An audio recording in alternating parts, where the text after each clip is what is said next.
I know it's only January, but it's done. The award for the worst film of 2020 has got to be The Turning.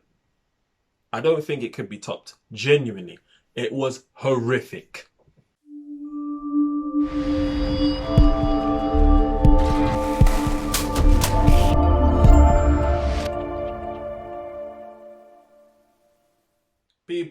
People, welcome to Filmy Thoughts. If you haven't already, click that subscribe button. That would be much appreciated.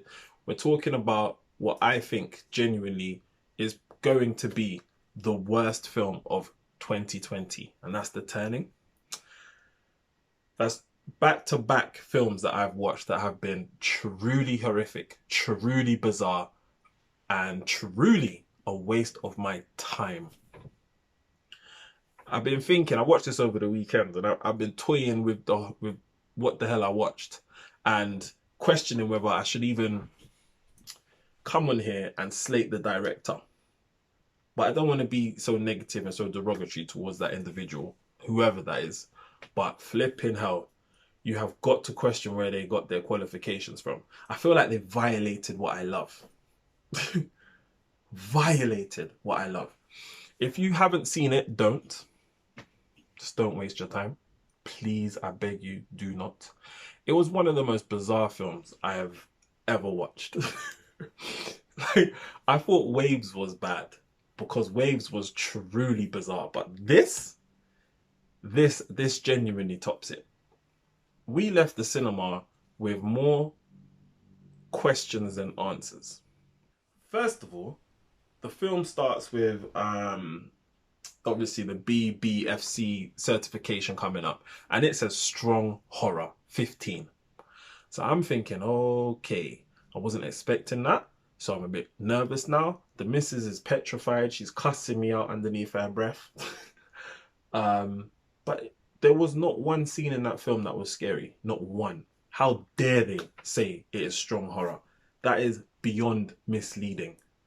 Secondly, there were so many instances when the victim should have left, but didn't.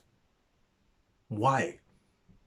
It reminds me of Get Out. That's why I didn't like Get Out. I thought the storyline was incredible. The way it was executed was so whack. So whack. You know when you're just lost for words? It was just a bizarre film. I'm not talking about Get Out anymore. We're still talking about The Turning. So, first of all, I don't know who turned. The film is called The Turning, and I have no idea who turned and why they turned. I don't know what was going on in the film. I don't know if it was real or within the victim's mind. I don't know who the family was. I don't know why the family, it wasn't even a family furthermore. I don't know who the kids were. I don't know why the kids didn't have any parents. They said why, but I don't know if it was true. I don't know why there were spirits and ghosts in this film when it seemed to be about psychological issues. It was truly bizarre. Was it addressing psychological problems, or was it addressing spiritual hauntings taking place? Anyway, let me tell you about this film. This is a spoiler alert because I don't want you to waste your time to watch this film. Genuinely. So anyway, massive estate, huge estate, like Buckingham Palace-esque estates, right? There's these two kids that live on this estate with a maid, and the parents apparently have died somehow. God knows. Right? Anyway, they then put out basically a job post for in-house tutor, a live-in tutor for the little girl. This woman takes the job. She moves in, but as she moves in, there's some real bizarre things happening. The elder son is odd. He's weird. The younger daughter is weird in her own right as well, to be quite honest with you. She's an oddball as well, but we don't know why. Then there's some spiritual things happening. The teacher starts to see and hear things. There's movement within the grounds that are bizarre, that are supernatural. and she tries to figure out what the hell is going on. So many instances when she should have left, could have left. She did leave, but then she came back only for the stuff that scared her in the first place to continue, which would just lose the audience and lost me. I don't get it. And then the ending, which was incredibly bizarre.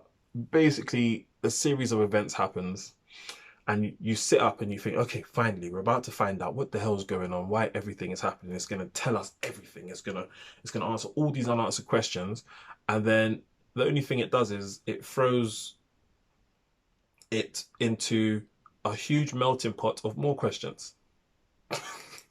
Because the teacher follows a spirit in the woods and finds a dead body. And then all of a sudden, they find out that someone who used to live on the grounds is haunting the grounds and has some kind of fixation with the teachers, because there was a teacher prior who went missing, hence why she was called in. And then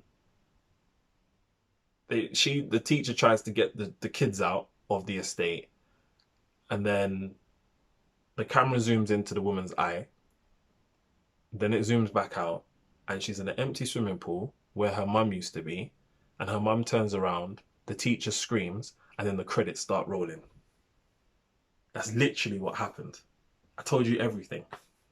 Now you tell me if that makes sense. What has that got to do with anything? It's a poor film.